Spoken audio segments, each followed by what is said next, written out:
Биз табигый монополиялардын бааларын көзөмөлдөйбүз.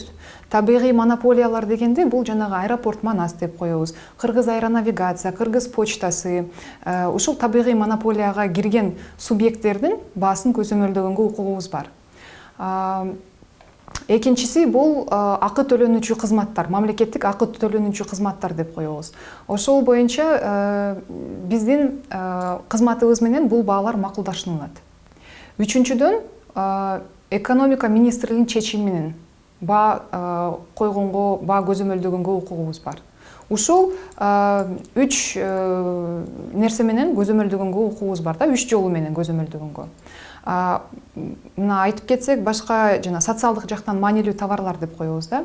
Көптөрү элдери ушул монополияга каршы органы эч нерсе жасабайт, колдорунан эч нерсе келбейт деп аябай сындашат да. Бирок айтып кетейин дегеним, монополияга каршы орган иштеп жатканы үчүн азыркы баалар, эгер иштебесе монополияга каршы органы, баалар мындан да кымбат болмок.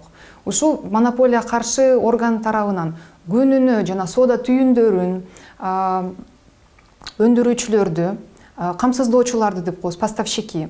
Ушул субъекттерди күнүгө чакырып, түшүндүрүү иштери жүргүзүлбөсө, мындан баалар мындан да 3 эсе, 2 эсе, андан да көп эсе өсүп кетмек.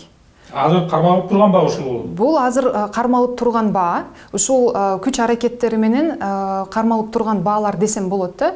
Бирок түздөн түз бааларды көзөмөлдөгөнгө укугубуз жок.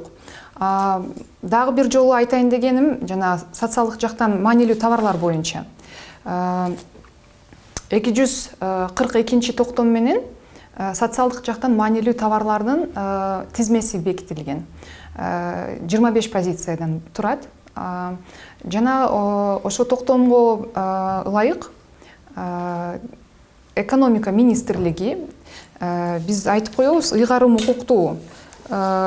укуктуу мамлекеттик органдар, жергиликтүү мамлекеттик администрациялар ушул органдардын мониторинг негизинде, ушул органдар алып барган иштердин негизинде экономика министрлиги жана министрлер кабинетине көзөмөл киргизүү жөнүндө сунуш киргизет. Эгерде министрлер кабинетинен бизге токтом чыгарылса, чечим көзөмөл киргизүү жөнүндө, ошондо биз укугубуз бар болот.